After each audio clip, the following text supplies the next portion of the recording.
falling in the bright daylight. Voices twisted, feeding us the blight, telling stories that were never true. We fight to break on through.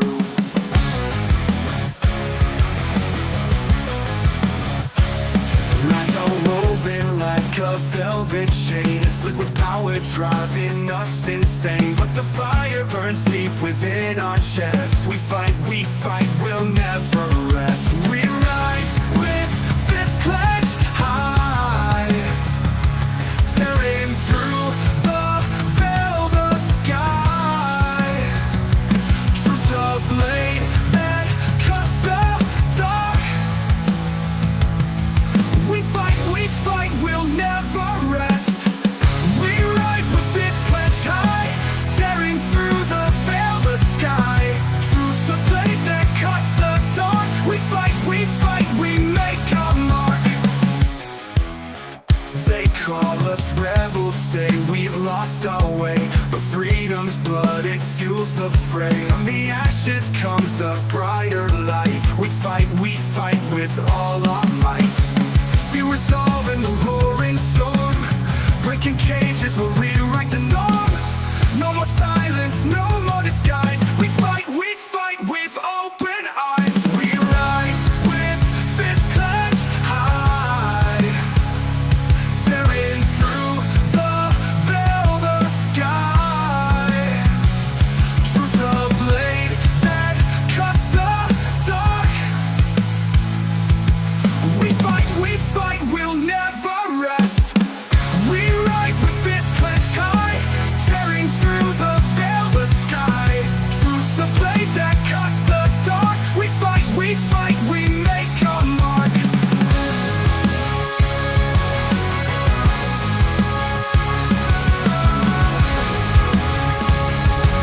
We fight, we make our mark. 4 months into Trump, inflation is in full retreat and wages are soaring at the fastest pace since May of 2021, back when pandemic labor shortages were pumping artificial wages. The good news comes from the Bureau of Economic Analysis, who reports that personal income last month rose $210 billion, a 10% annualized rate. That follows strong numbers in Trump's previous 3 months, doubling the rate of income growth compared to Biden's last year.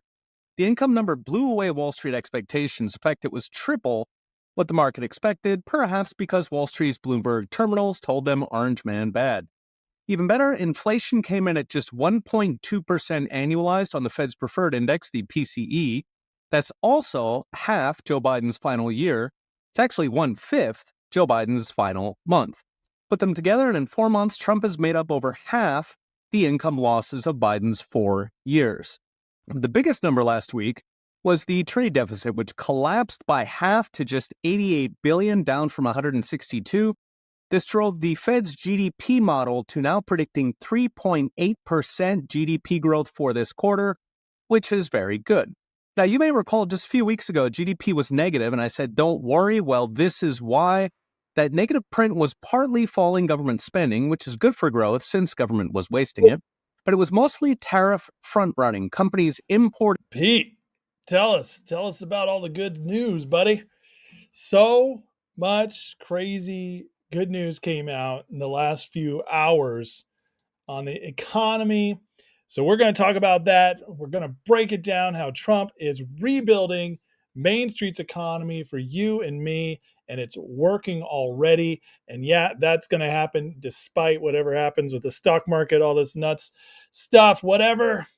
And then we'll talk, obviously, at the end here about Finger and everything. We're going to cover where we're at, where we're going, G-Bucks, all the stuff, and all the other news going on, because it has been a wild few days. But anyways, hola, folks. Welcome. Good to see you. Welcome to the Ace Report. Did you like the new intro? I put it together. I loved what I was able to come up with. I really like my new song. I'm not going to lie. I like my new song. So, but was able to put it together with some clips and everything. And yeah, it's fun. Super fun. So look Looks like some people like it. Thank you, guys. Thank you. Good to see you all. Let's say hey to some people over on Rumble. What's up, Lochtefeld? How you doing? Is anybody else speaking up tonight? Not yet. Oh, Sittler, what's up, man? Good to see you guys. He says Ace Reports is top podcast listen. That's unbelievable. Thank you, Lochtefeld. Over here on YouTube. Let me give the shout outs. By the way, X, I'm sorry I can't shout you out. X doesn't give me a way to see who's watching in the moment. So sorry about that. Is my beard turned great? We're not going to talk about that. That's not part of the show, friends. That's not part of the show. Anyways, Wago Waco numero uno tonight. What's up, buddy? US1, what's going on? Marco Sanchez, Casink, Chad Youngkin, what's up? Phil Zill, Bob Wren, Old Finds, CR Sports Cards, what's going on? Victor Yara, John Cresson, Rodney Allen, Dave Neville. You're the best 12th subscriber I've had. Well, I'll take it. Husker Power, Frank Anastasio, Agent Orange, Joe Scarpaggia, Crypto World, what's up? Toe Cramp, Peter Joy. You ain't first, you're last. AJ Trader, what's up? Thomas Dubois, how you doing, buddy? ESK Vince Felice. You want that action with the Bears? Talking about my bets I've been making on X with Pedro. Rum Dog, what's Dan Amy, MRT Co. What's up? Kiss Off, how you doing? Scott Volkovich, Big JR, and Butters. Oh man, so many good people in here tonight. Sooner Man loves the intro. Love it. Thank you, JR and Vince. You like it? All right, good. Oh man, is my video going fuzzy already? Stupid Rumble, man. It's pissing me off. You know what? Hold on a second. I got an idea. I actually forgot to do something tonight. Give me a second.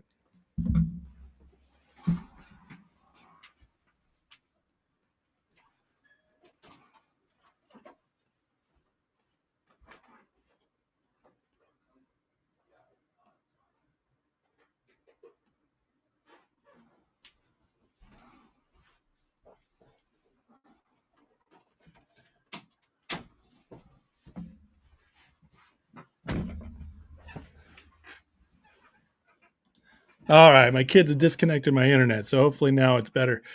Hopefully we don't get. I forgot to. Not quite there, John. Not quite. It's a little personal, buddy. A little personal. Maybe I should leave it gray for the beard. People are saying it's better. All right, excellent. Well, that's good to know. It needs to, it's better. It clears up. Oh yeah, that's way better. That's way better. All right. Well, John, we're gonna keep that. Maybe I'll tell you about it in a private chat if you want to go there.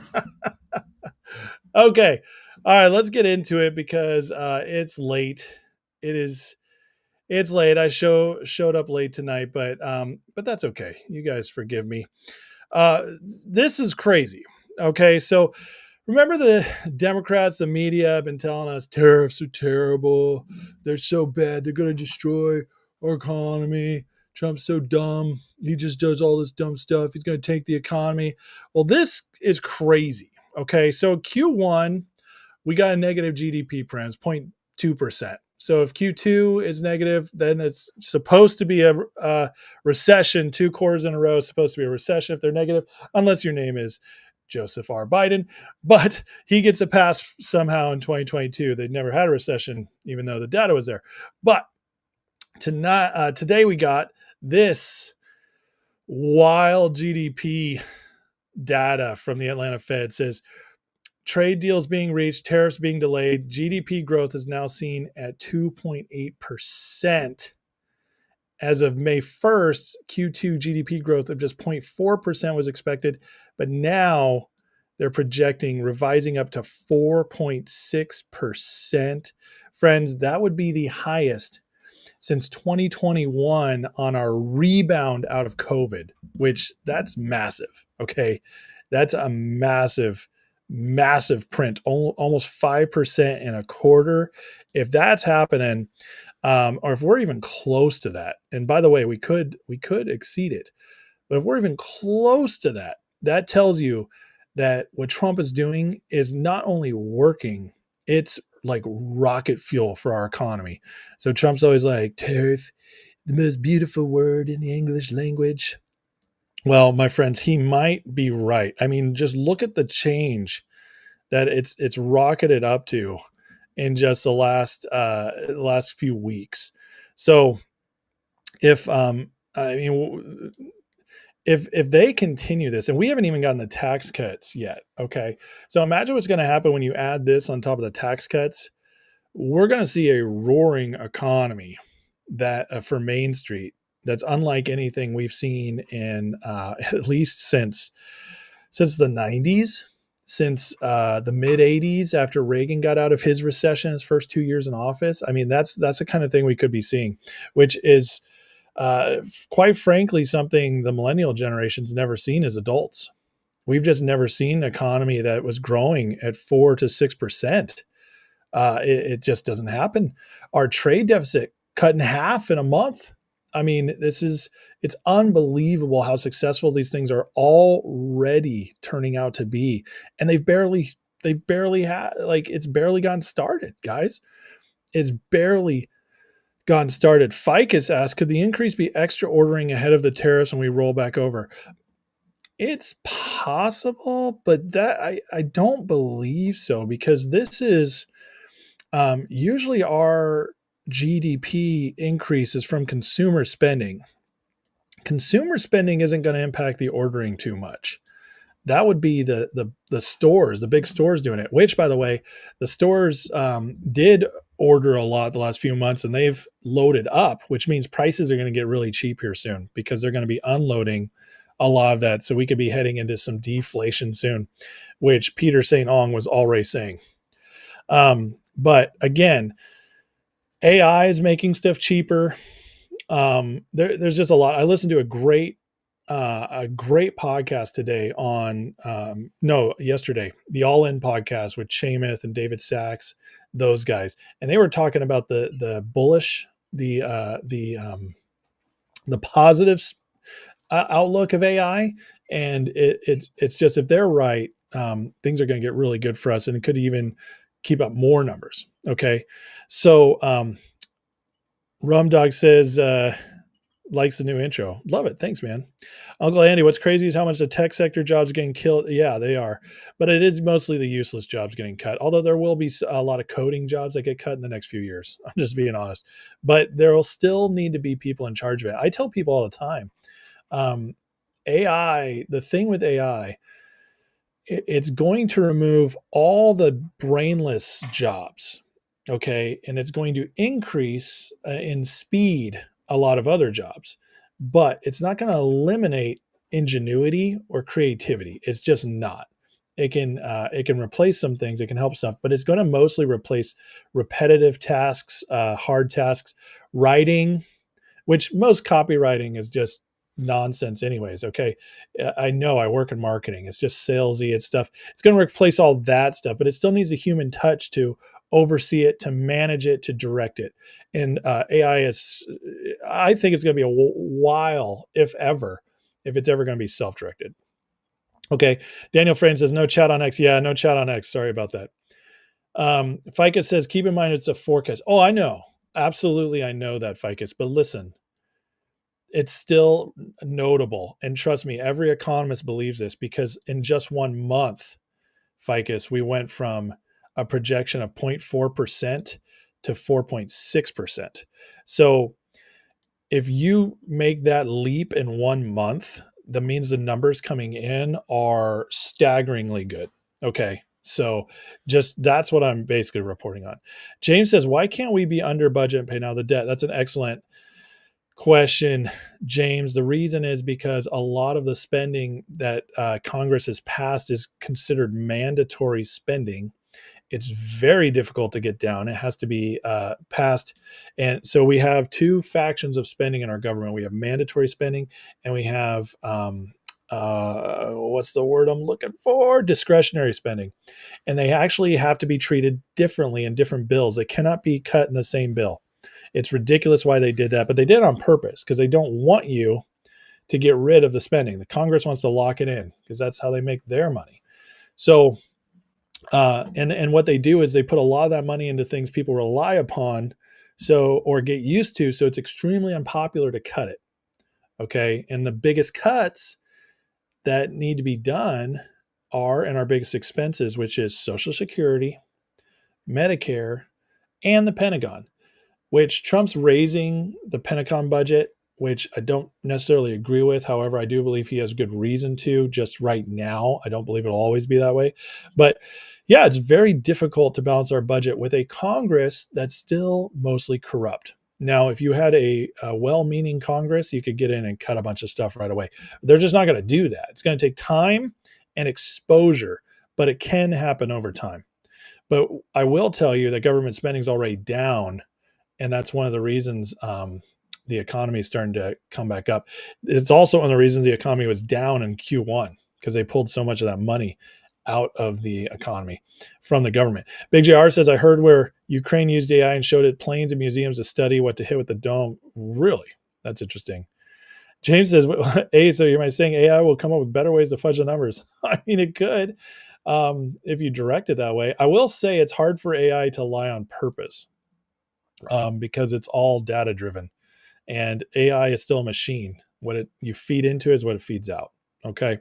So Rumdog says, what I like about the numbers being reported is that they are not revised 30 days later like the old administration. Well, they do still revise them, but it's not as bad, and because they're not trying to, screw us or lie for an election this time. Brett says AI will have an Initech consolidation. Corporate accounts payable. Nina speaking. Just a moment. Yeah. So here we go. People are waking up to this. So, and I want to show this clip. This is our old boy, Harry Enton, good old excitable Harry Enton, with some polls that they don't like to show you on CNN, but they have to show you because he's a data nerd. And I always love watching their responses as these numbers just go overwhelmingly in Trump and the Republicans' favor. But here's what the people are starting to notice about the economy. Yeah, you would think after all of the waves, Kate Baldwin, after the last few months, the first 5 months of the Donald Trump presidency, right, the first 4 months of the Donald Trump presidency, that you expect that Democrats would have this massive lead on the economy. It ain't so. It ain't so. The party that is closest to your economic views, in November of 2023, it was the Republicans by 11 points. Now it's still within that range, still within that margin of error. 3 points is margin of error. 8-point advantage for the Republican Party. How is that possible, Democrats? How is that possible after all the recession fears, after the stock market's been doing all of this, after all the tariffs that Americans are against, and Republicans still hold an 8-point lead on the economy? It's a huge number. Considering CNN, what we went through with the media barrage of the tariffs. For trends, how is that trending with other data that you're pulling in? Yeah, if it was just this one CNN poll, that would be one thing. But take a look at Reuters Ipsos. What do we see here? Party with a better economic plan. Well, in May of 2024, just before Donald Trump was reelected president, Republicans had a 9-point advantage. Look at where we are now in May of 2025. Look at that. The advantage actually went up by 3 points. Now Republicans have a 12-point advantage when it comes to the party with a better economic plan. And again, this is after months of supposed economic uncertainty in which the stock market's been going bonkers, in which the tariff wars that Americans are against have been going on. And yet, despite all of that, the Democrats are down by 12 points on the economy. This speaks to Democratic problems on the economy better than basically anything that you could possibly look at. The Republicans still hold an advantage on the all-important key issue of the day. And that is the reason why, even if Donald Trump's approval ratings are a little bit lower than they used to be, Republicans are not out of the ballgame because they still have a clear advantage on the economy, whether you look at CNN's polls or whether you look at the Ipsos poll right here, in which they have a 12-point advantage on the economy, Kate. And also in the CNN data, it does show that Republicans are gaining ground in an area that is key relating to all of this, which is when it comes to the middle class. Yeah. Historically speaking, which is the party of the middle class has been a huge advantage for Democrats. I have polling from NBC going all the way back since 1989 when Democrats had a 23-point advantage. 2016, a 17-point advantage. But by this decade, we already started seeing declines back in 2022 where you saw that Democrats led, but only by 4 points, well within the margin of error. And now in our latest CNN poll among registered voters, which is the party of the middle class, it is tied. This, I think, speaks to Democratic ills more than anything else. They have traditionally been the party of the middle class. No more. Donald Trump and the Republican Party have taken that mantle away, and now a key advantage for Democrats historically has gone adios amigos, and now there is no party that is the party of the middle class. Republicans have completely closed the gap. Absolutely All right, destroying there's them. a lot of messages and a lot to be learned from these numbers and this Well, to data. be It's good to learned. see you, Harry. How about we're getting our booties kicked across the pond? We are getting absolutely shellacked. Our media coverage is not working. We cannot defeat Trump. That's what it's coming across as, guys. We cannot defeat this man. The working class thing is unreal. Democrats had the hold on that for decades, and it's completely gone. It's completely gone. This is what I told you guys about last year. We have entered a culture shift. It's so much bigger than just winning an election. In 2016, we won an election. In 2016, we won an election, and we held off the communist Hillary Clinton, communist neocon Hillary Clinton. We held her off. We saved our country temporarily right then. But so much more was happening behind the scenes. And the awakening started in 2016 as well. It started a little bit here and there with people before that, but it really started in 2016. And it started cresting in 2016, 4 years of Trump, despite what we went through. They fought him at every turn, and people started waking up. And then COVID happened. And COVID, as awful as it was, as much as it set back our economy, as much as it set back our children, it also added the effect of waking up the nation, accelerated. God used it for good. And even though Biden snuck in at the end of that year, and we all know the reasons why, but he snuck in, the next 4 years, because the Biden administration was so awful, we went from COVID to the worst presidency, at least in modern times, by far. Wake up the people, wake up the people, wake up the people. And what it did is it took what would usually be a 15 to 30 year culture shift, and it happened in 5 years. It's an absolute miracle. Absolute miracle. And when we entered this election 2024, it destroyed it, guys. It just, we won and we smashed it. And guess what? Trump is not losing momentum like most presidents already would be. He's gaining momentum. The tariff thing was rocky, but because people didn't understand it. They didn't understand it. It was scary. But then they noticed, oh, it's been 2 months and the economy didn't crash. Oh, it's been 2 months. The stock market's still where it was. Oh, wow. Everything they said to me is a lie. Just like before, everything they said to me a lie. Trump's doing all this stuff. Eggs are cheaper. Gas is cheaper. Not everything's fixed yet, but we don't expect everything to be fixed in 6 months, except for those people with the Epstein list that just won't let it go. They don't understand that things take time. But people are starting to wake up and say, wow, it's really not that bad. It's actually pretty good. Okay. And it's just coming around. Now he's stabilizing, climbing back up. And guess what? That just doesn't happen. It just doesn't happen. And we still have amazing things to still come. The tax cuts, guys, are going to be like injecting steroids into this economy we're already moving forward on. A lot of stuff has still not been able to go through because of all the courts slowing down Trump, but the Supreme Court will overturn those soon and stop those injunctions from happening. Things are shifting. Things are shifting. And when you win a culture battle like we just won, it takes 20, 30 years to undo it. And you saw it with the Democrats, the trickle of the middle class. That took decades to unwind. Well, we just won it. And we're still on the upswing. We're still on the upswing because Trump is still in the proving himself time. And guess what? This next 4 years is going to be amazing.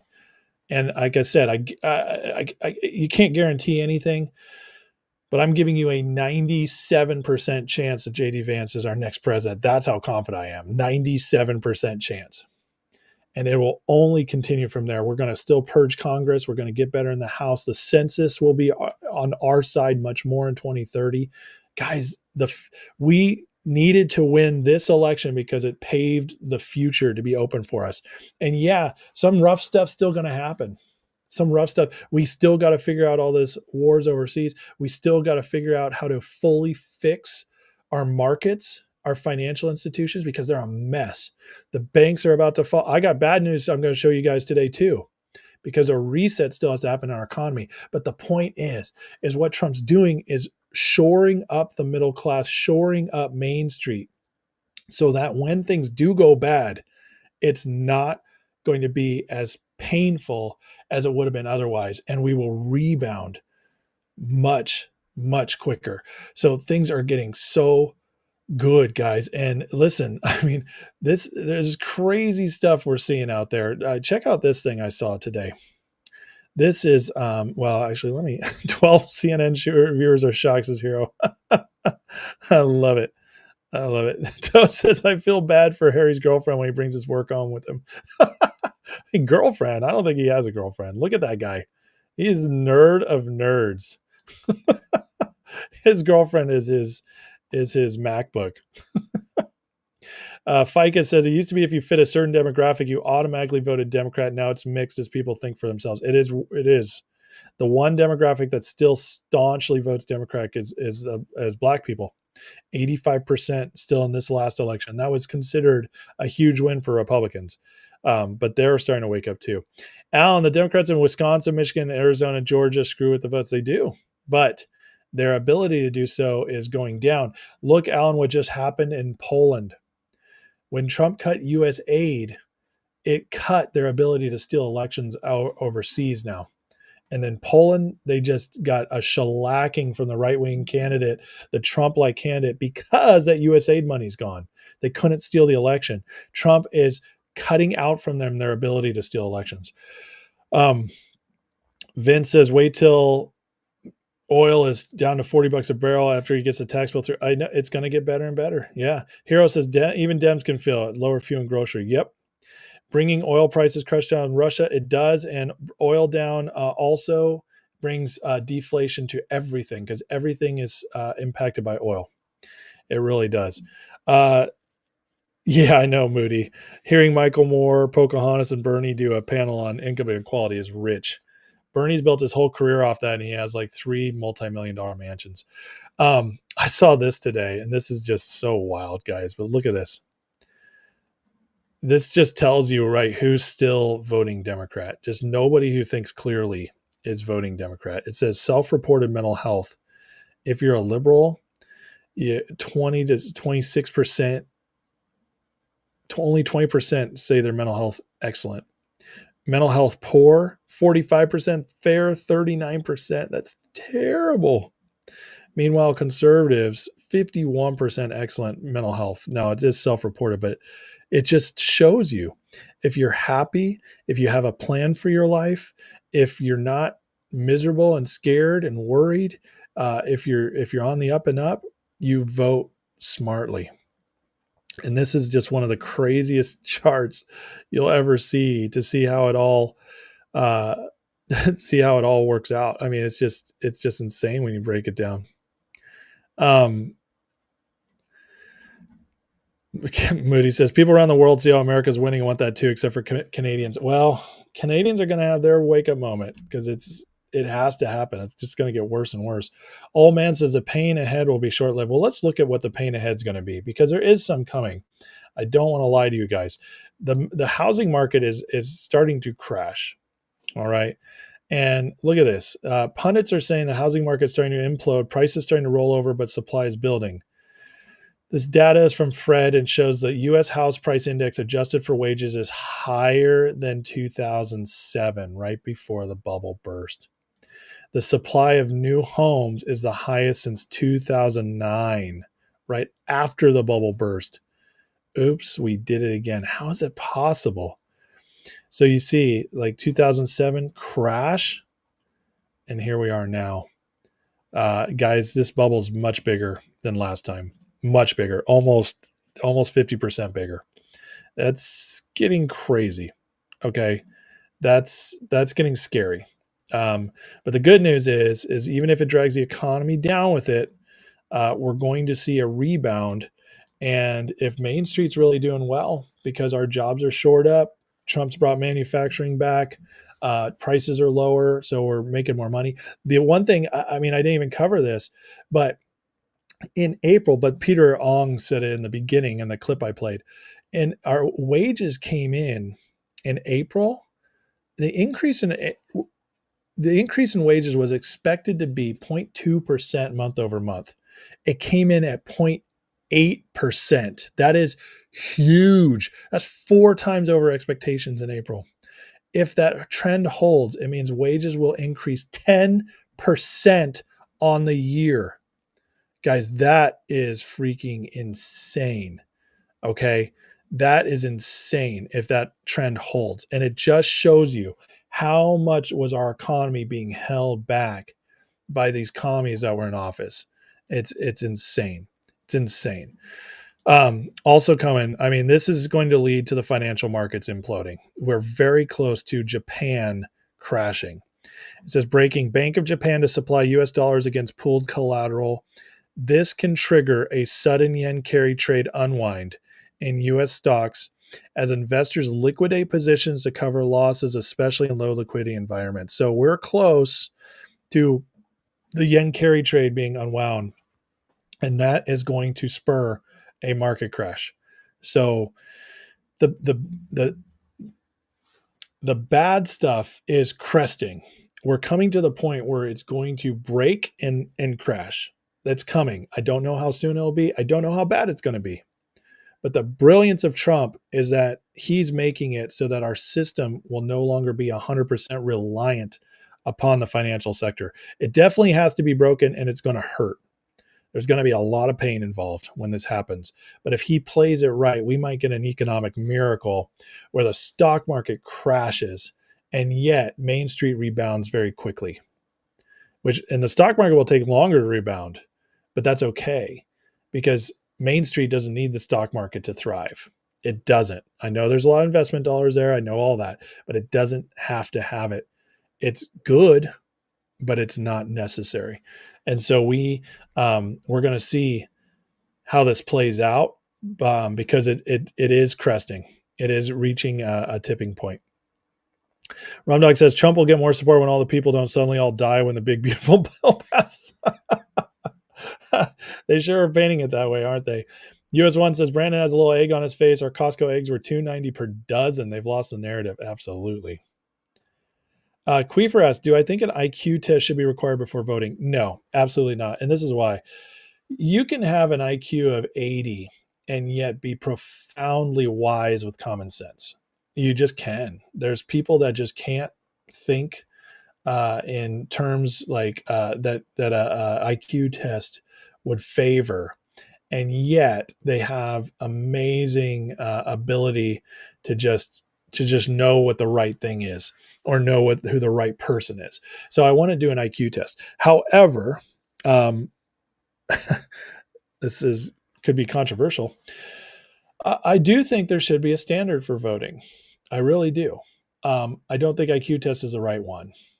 I think maybe a civics test where you actually had to take a test to know the basics of how government worked. That might be important. I think that would be good.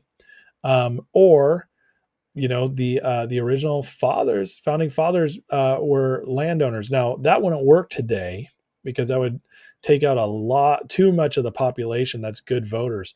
But I think if you could prove there's some, you have some contribution to society in some way, or at least have in your past. Something that just shows that you're not just a citizen, you're not just sucking off the government, but you're an invested citizen. And I would be okay with that. The problem is I don't know what the perfect thing is. And unless you know what the perfect thing is, you can't do it. And so you'd have to figure that out. And it can't just be have a job, because there's disabled people who are amazing that maybe just, broke their arm or something broke their back in a job, and we want them voting. So it's hard. It's a very hard thing to do to put a standard before voting. But I tell you what, if we just did voter ID, it would be enough. It would be enough because it would weed out the laziest people out there, which is, not that many of them, but they exist. And it would weed out the fraud. And if we just weeded those two things out, I think we'd be mostly okay. So, yeah, I think that alone would basically fix our elections. Robert Pierpont says if oil goes to 40 per barrel, the oil companies will lose 25 per barrel, thus domestic production will shut down. You know, Robert, that's what they say.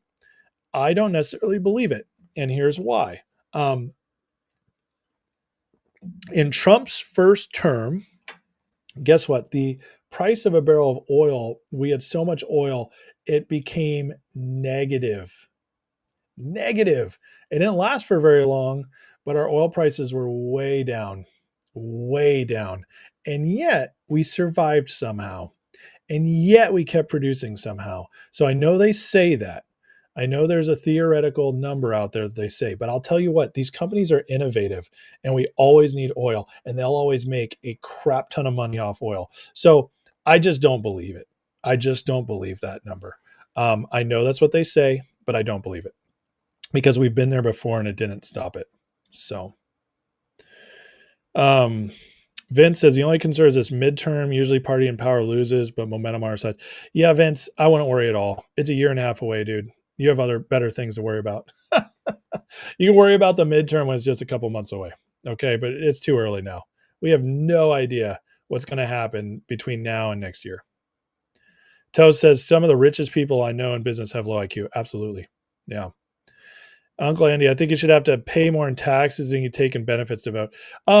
Maybe, but I'll tell you, Andy, for one thing, our tax brackets are so generous now that somebody making $150,000 with if you had enough kids, you want to have to vote or you want to be paying taxes. So for instance, myself, I have 6 kids. The federal government's very generous to me as far as my tax credits go. All right. And if I make over $100,000, I still don't have much of a tax burden. It's very low. And so I can make 70,000 and have no tax burden, 80,000 make no tax burden with 6 kids. It's wild how it works. And so you'd be losing a lot of very hard workers by that comparison. You would only have the rich or the liberals who don't have kids voting. So you can make 50,000 and have no kids and have a higher tax burden than somebody making 120,000 with 5 kids. So that would not work. You would actually hurt conservative votes way more if you did that, just by our tax system. And it should be that way because we should be incentivized to have children. I completely believe in that. I'm not a libertarian. I used to be more that way, but I actually think economic incentives for family are good. I think you should have more kids and save money if you do, because it's good for our economy. It's better that somebody leaves a legacy and puts people into the population to produce. That's better for the country than somebody who doesn't have kids. It just is. It's just a fact. And there should be incentives for that. I definitely believe in that. Can I explain the carry trade? Yeah, absolutely. So toe cramp in Japan, let's go back to that real quick. Actually, I'm on it. All right. So the carry trade is this. Japan in the 90s, they went through the Great Asian Financial Crisis. It was massive. And what they decided to do coming out of that was they decided to basically live on debt forever and say, we'll never let this happen again. And we will completely pump our markets full of cash anytime things get tough. And what they did also is they lowered interest rates to basically zero. And then for a while, they even did negative interest rates, which I don't even know how that works because there's no incentive there at all, but they did it. And so what happened is money in Japan became so insanely cheap that it became useful for Americans to park dollars over there because they could get so much yen back. And so they just kept doing that and sending American dollars over there where it was cheap because you could borrow a bunch of yen and then convert it back into American dollars and then invest over here. And they just kept doing that. It's just like money laundering almost through Japan, but it's not because it's legal and it's tracked, but it's still basically money laundering. It's like legal money laundering. And what they did, the carry trade though, is that all this money from America is just parked there. Well, when the yen becomes more and more valuable and those rates go up, well, that makes the dollar, that starts costing you a bunch of money. And so as that happens, the American money starts coming back. Okay. But it also is very expensive in the exchange. And all of a sudden, all these investments that were made with cheap money start having the money pulled out of them because people need the liquidity. And so that's the unwind. And it's believed that somewhere between 20 and 30 trillion dollars is wound up in this carry trade. And if it's unwound, it's D-Day for our markets. It is just D-Day. There was one day last year where the Japanese rate went above the point of no return. I can't remember exactly what the number is. It's like 1.5, 1.6. It went over the point of no return. And when it did that, I think it was August 1st, 1,000 points down in the NASDAQ and the Dow in one day. And with that happening, I think somewhere like less than $1 trillion was unwound. Okay. So, and then they lowered the rates down. They did a big cash infusion and they stabilized the markets again. But now Japan's dealing with all this inflation because of this. So they're running out of time to keep this going because Japan's about to collapse financially. So they've done it for 30 years. It's been the most insane financial policy anywhere, and it's starting to, it's way worse than ours, and it's starting to implode. If this happens, think about that. 1 trillion getting unwound, knock down our markets 1,000 points. So let's just do 1,000 points per every trillion. So you do 1,000 points per trillion. All of a sudden, the Dow is down to 20,000, which is 50% of where it is now. And the NASDAQ's down to like 2,000. So it's very, very dangerous. And obviously it's probably won't be a 1-to-1, but it's going to implode at some point. Yeah. So that's how the carry trade works. There's people who can describe it to you even better, but that's my best. And speaking of this, people know something's coming. I mean, today, NVIDIA director Mark Stevens sold 4 million shares for $550 million. Dude, if you sell this $550 million, even if he's just paying capital gains long, okay, if he's a long on capital gains, that's a freaking high tax bill still. You know, that's a huge tax bill, like about an $100 million tax bill.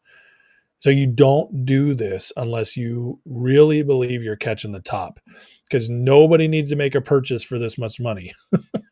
Unless you're buying an island, you don't need this much money.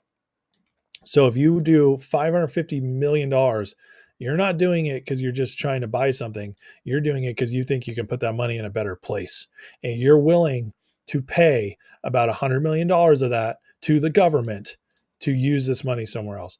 That means somebody is getting out. Somebody believes we're close to the top.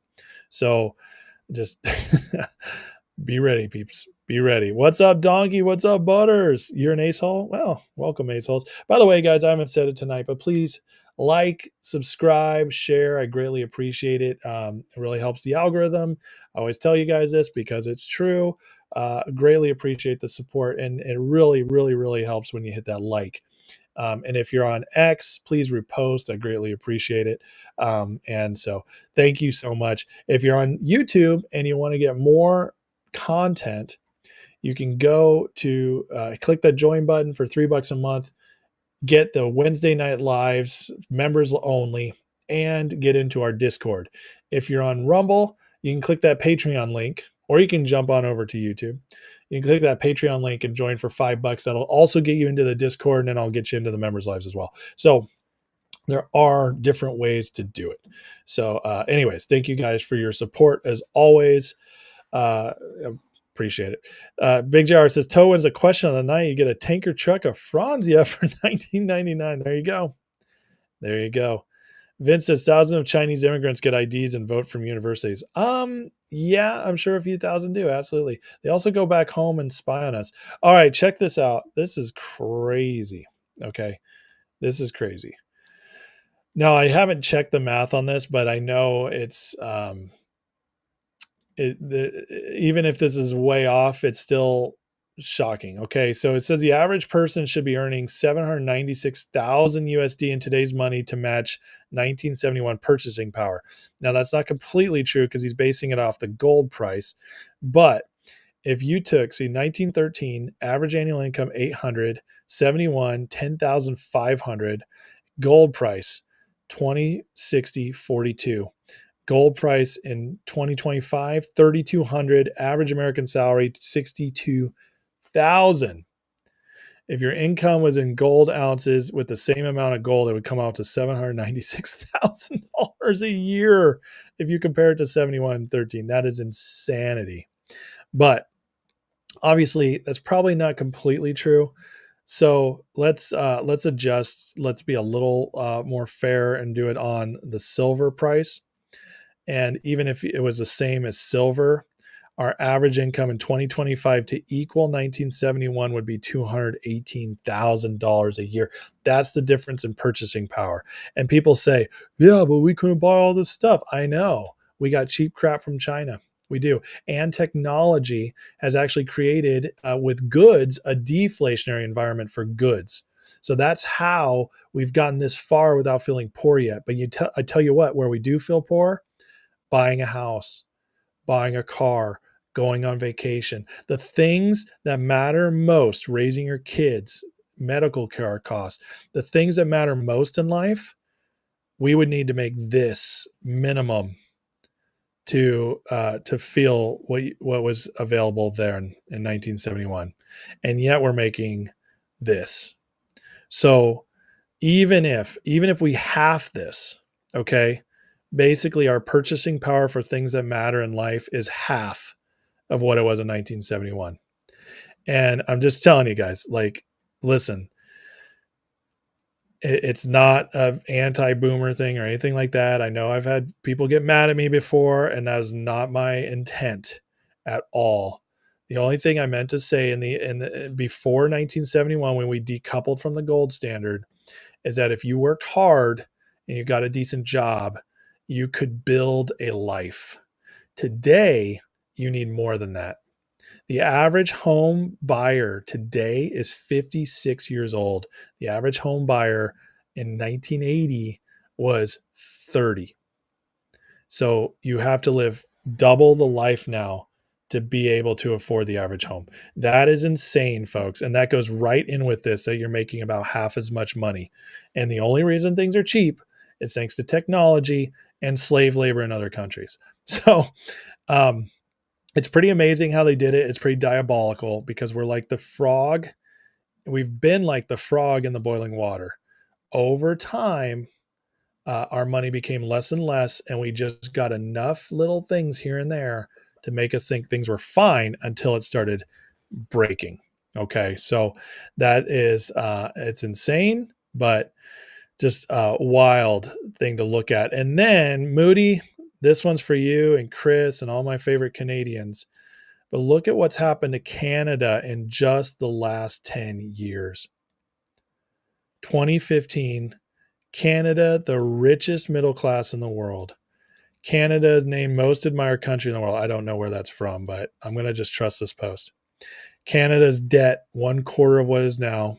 Housing, half as much. Rent, $950 a month average. Food banks not overloaded. Canada and US were equally as wealthy per capita. We were close friends. That's arguable. No, we liked you guys. You're like our little brothers. Canada and US tied for richest countries in G7 per capita. Immigration, 1/3 of what it was. 5th happiest country in the world. Median house is only 5 times median income. Now it's close to 8. And now they're voting liberal. Isn't that crazy? That is insane, guys. Just 10 years ago, Canada was basically a completely different country. That's how fast it goes, guys. It's how fast it goes. And what did we do in 2008? We let Obama in. And yes, we were already in a decline, but it really accelerated under Obama. Really accelerated on Obama. Uncle Andy says, if I continue to live in the Bay Area, I'll never own a home. You're in your mid 40s. My God, man. I'm sorry to hear that. That's rough. Jake Neville, love it. Love the scripture. Good stuff. Roger, I want reparations for the Democrats spend our fortunes on USAID. I wish.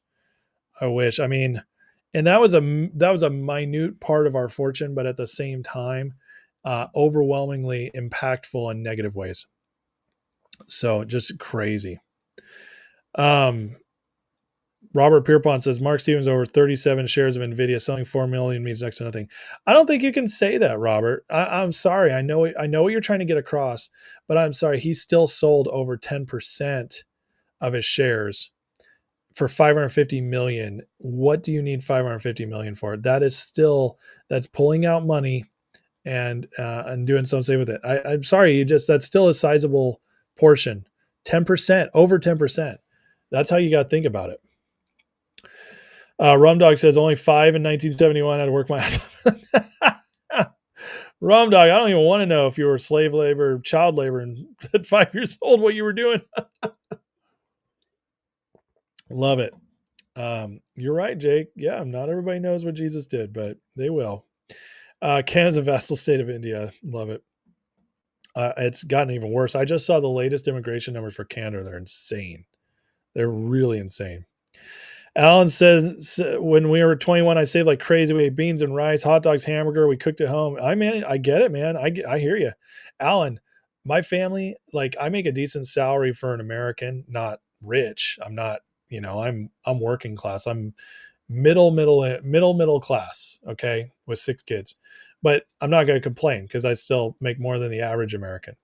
And, we eat at home all the time. We eat out maybe once every 3 months.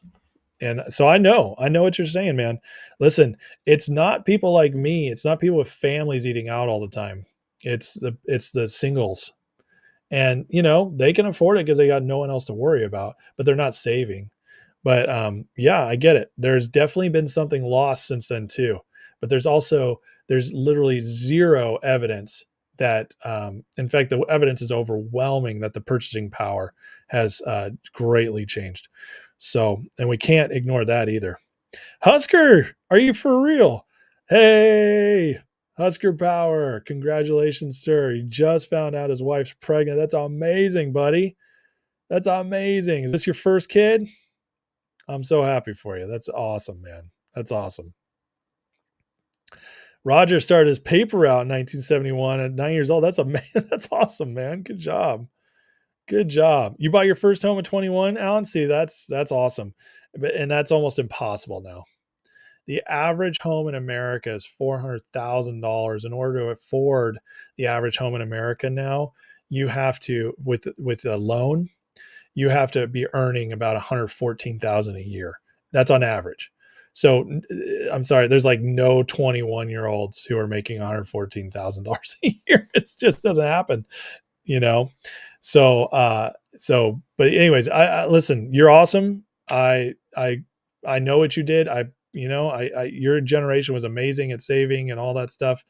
But you also got a lot more reward for it. You just did. Rum Dog, back when you could eat for free at happy hour just for buying a drink. That sounds amazing. I want to know what that's like. Pierpont, nobody's saying, I didn't say there's going to be a crash right away. And he says, listen, I'm not going to argue with you, man. I'm not going to argue. I just call out indicators. Okay. I just call it like I see it. You get to do your own decisions on that. Okay. But I mean, maybe it is stupid, or maybe he's like, I just bagged 550 in cash. I can free ride the rest just in case I'm wrong. And that's honestly what a lot of people would do. So, I mean, you can say that's stupid, or you could actually break it down and think like, maybe he's not that sure, but he just wanted to bag that money just in case. So there's a lot of ways to play it. And you're being, with the way you're talking, you're being very like, I 100% understand how this person thinks. That's not what I'm saying. I'm just looking at what he did. And that's the difference. But Husker, dude, first kid, that's amazing. I'm so stoked for you, bro. so stoked for you. It is the best. There is nothing like being a father. There's nothing. And I'm sure a mother too. I obviously don't know from personal experience, but I'll tell you what, that I had to talk to somebody the other day, a guy who was talking about masculinity, learning to be a man, all that. And I told him, I said, you're doing great. And he was like, well, what do you know that I don't? I said, well, here's the deal. There are some things as a man you can never grow into without being a father and a husband. You just can't. If you're not ever a father and a husband, you can never fully become a man. I'm sorry, that's just the way it is. And it doesn't mean you can't be a man or a manly guy. It just means you can't experience the fullness of manhood until you've done that. And so you're on that journey now, bro. And I'm very excited for you. I'm very excited for you. Oh, Fro Girl, what's up? Let's see. Alan, you didn't drink. Alan, you're amazing, man. You are. Uncle Andy, I know chicken wings, $20, man. $20 for 12 chicken wings in most places. Now that's wild. It's crazy out there. Anyways, all right, let's keep going. This is a crazy story. I'm going to be monitoring this because I just don't know what to think about it, but I wanted to share it just to get it out there because I'm processing this myself. But it says, here's a story got overlooked last week. Google has a quantum computing chip that could crack the Bitcoin crypto algo 20 times faster than previously anticipated, which means that in a few years, someone could decipher crypto and steal $3 trillion. BlackRock's crapping a brick. Says BlackRock's warning that quantum computing could pose an existential risk to Bitcoin has been escalated by a Google research paper that found encryption breaking quantum computers could be a lot closer previously thought. Minor detail. Folks, if this is true, if they really have developed a chip that will be widespread soon, that could decrypt crypto, Bitcoin. I mean, if it's Bitcoin, it's going in this direction, it'll keep growing. This could, now it also means they'll create new crypto that becomes even harder to break. But this does mean theoretically that within 5 to 10 years, every single current crypto could become worthless. So just something to watch. Don't know if this is true. Don't actually know if this will pan out, but it is something to think about.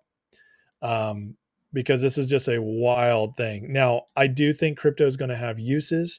I do think it's going to be valuable, but here's the thing. It might not be valuable long-term for one coin. So what would happen is, because there's no way we're getting away from digital currencies, it's just not going to happen. But what this will make happen is that there will have to be constantly new coins created, or at least new valuable coins every 10, 20 years, stable coins created. And so you'll do is you'll accrue your wealth and then you'll move it to the next thing, So you won't be able to just park it like cash or gold. And so but anyways, it's something to watch. Usually once this news comes out, it's either one of two things. It's either complete nonsense and they're nowhere close to this, or it's closer than we think. And so that's the kind of thing we gotta watch out for. So I wanted to share it just in case you guys could look at that. I stripped your manhood away from you, Jake. No. That's not my point. That's not what I was trying to get for. Andy says, can Bitcoin update its algorithm? I don't believe it can. I do not believe it can, because most Bitcoin's already been created. But that's above my pay grade. I would have to ask somebody else. All right, let's run through a few more things, and then we're going to talk a little finger before we leave. So Trump put this out about Iran. With all the war stuff going on, it says the auto pen should have stopped Iran a long time ago from enriching. Under our potential agreement, we will not allow enrichment of uranium. So Trump's putting it out there, going to put the kibosh on Iran, not let anything happen there. Saw this today. Speaking of Democrat lies, 40 years of global warming down the drain. May 25 closes out cooler than May 85 40 years ago. Even 40 years of urban heat island effect couldn't cover for emissions-driven warming hoax. I mean, at this point, if you still believe in global warming is man-made, you might need to go ride the short bus. It's just there's literally no evidence anymore. It's all been blown apart. And I had a discussion with a friend today about this, just real quick, about COVID versus global warming. And I'd say that COVID has killed more people, especially with what's happened since COVID in the short term. But global warming, when you talk about all the trillions of dollars spent on this, all the policies that have hurt people, especially in other countries, because of the wealth we've held back from them because of not allowing them to do certain energy things. This might be the worst hoax of all time because it's been going on 30, 40 years, and the trillions of dollars and lives lost in that period. So we need the global warming hoax to die as soon as possible. Poor Al Gore. Butter says he thinks that crypto is just, that story is meant to scare companies. It's possible. It's possible. Daniel Frayne says, true. If I knew how awesome being a father would be, I would have done it a long time ago instead of wasting time. Oh, I love that. That's great. That's great. Robert says, if quantum computing can steal crypto, may be able for sure. Quantum computing will also be able to hack your broker and bank accounts. Yeah, it's very true. What it would do, Robert, when what you're right on, is that it would cause systems to constantly be updating, even more so than today, using quantum computers to get ahead of other quantum computers. So that's number one. But number two, it'll also make physical cash, gold, silver, way more valuable than it is now. So all stuff to think about. All stuff to think about. Yeah, Trump said Biden should have shut down Iran. I know. That's what I was reading. Thomas says, quantum computing ain't touching XRP. Bet. I don't know. And the question is, it was a good question. Can these cryptos update their algorithms? If they can't, then they'll all eventually be in trouble. All of them. If they can, that's a different story. But if they can constantly update their algorithm, wouldn't that also mean they're not decentralized? And that would concern me. So this is all stuff that's above my pay grade that I'll learn over time because I'm just not there yet. But it is very interesting. All right. A couple other things. Trump's DOJ is investigating Biden's pardons to determine if Biden was competent, whether others were taking advantage of him through AutoPen. So that's very interesting. These, you guys want arrests, they're starting to happen. And then, hold on real quick. Matthew Kolar says the idea crypto could be cracked by QC relies on the idea there's enough valid solutions to arbitrary modifications of blockchain that one can be found for a given arbitrary block additions. I don't know what you just said. I'm just going to be honest with you.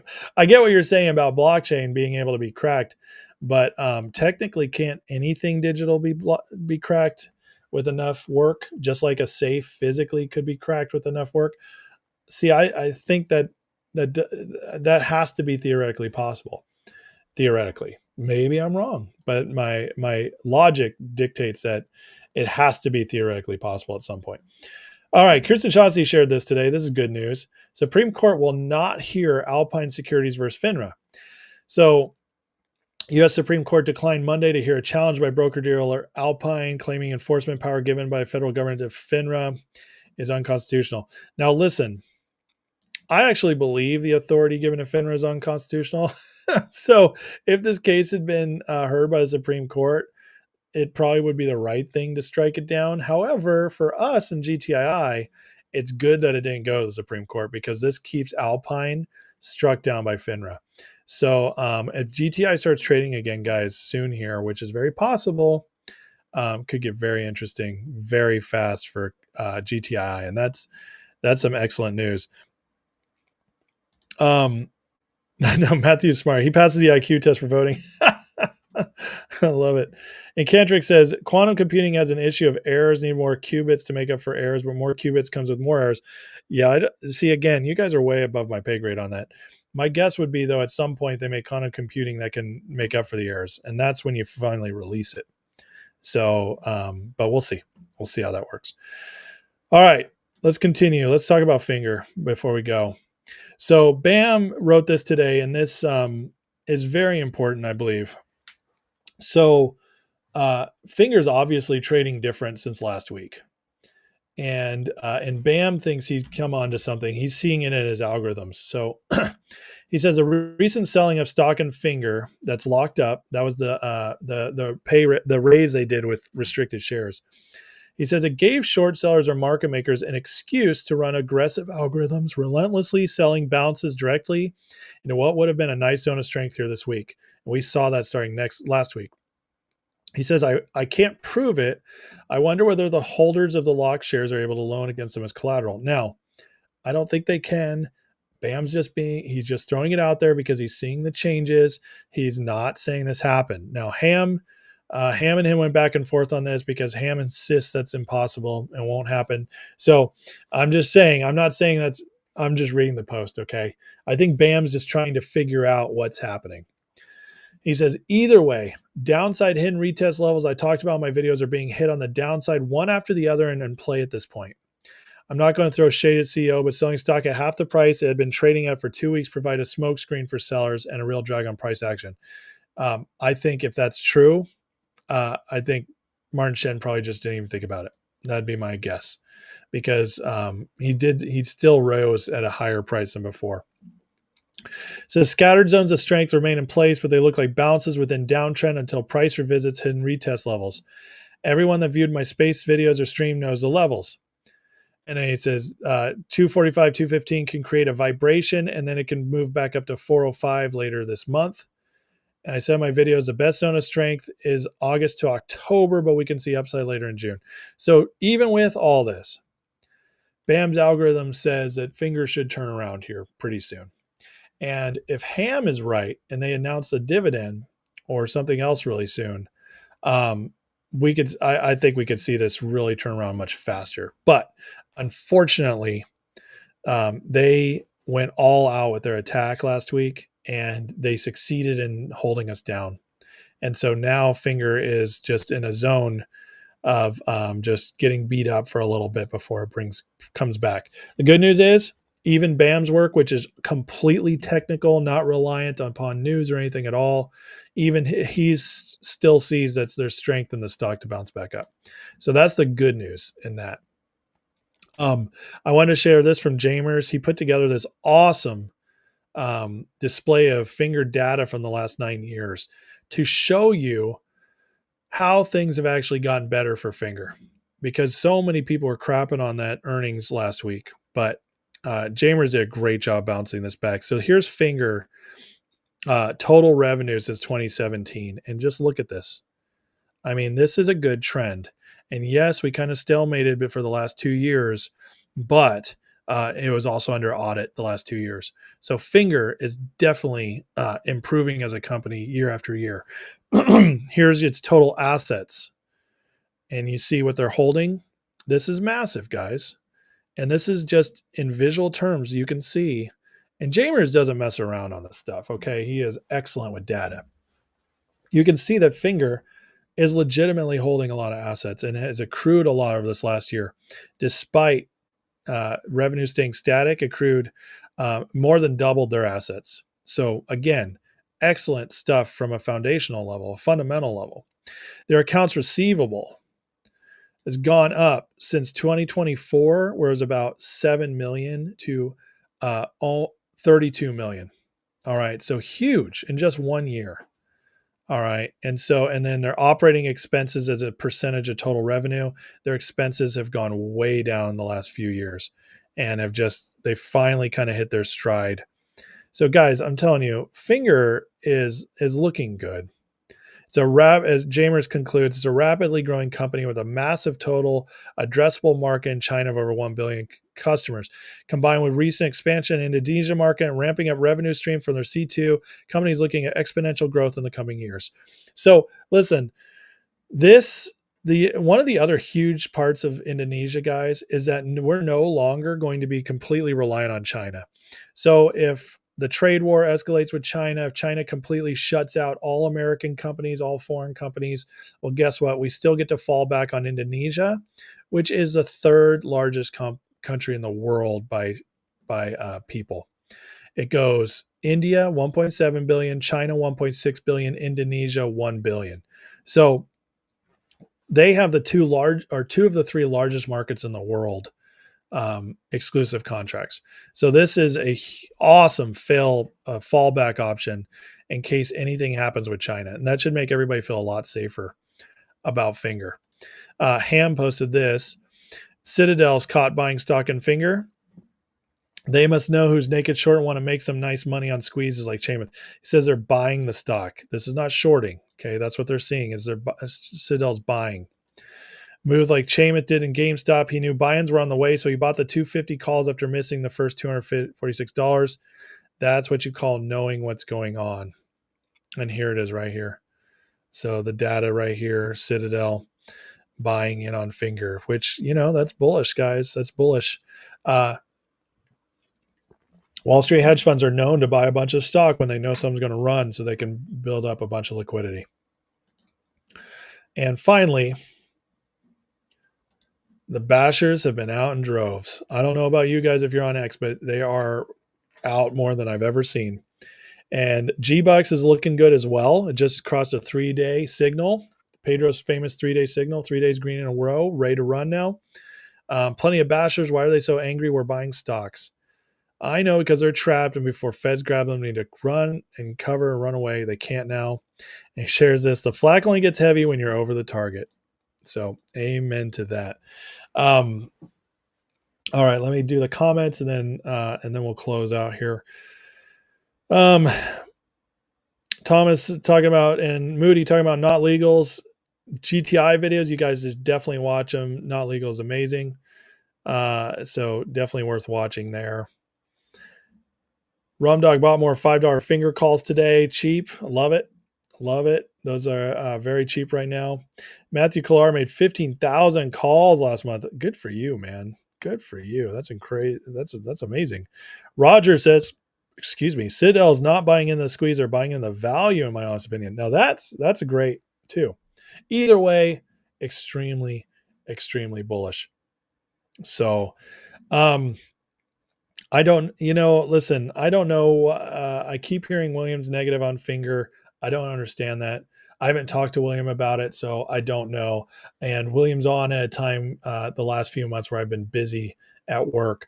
So I haven't been listening to William. I love William. Him and I get along great.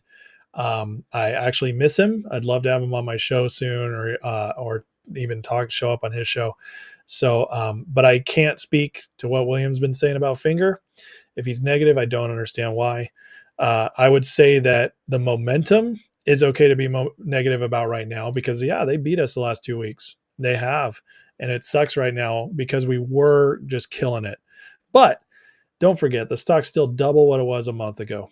So that's still a huge win. And the technical analysis is looking good moving forward towards late June per BAM. And also, we never know what's going to come forward on the other side of things because sometimes Finger just starts taking off out of nowhere. So we just looked at the fundamentals. The fundamentals look great. So I have nothing negative to say about Finger. I'm still very bullish, and I still think we're going to get a win here soon, guys. I know Trump right now. I talked about this last night. Very busy. He has to win these peace deals. He has to get it figured out. He's in the middle of trade deals at the same time with the tariffs. So foreign policy is by far his number one right now. Obviously, his Justice Department's doing a lot as well.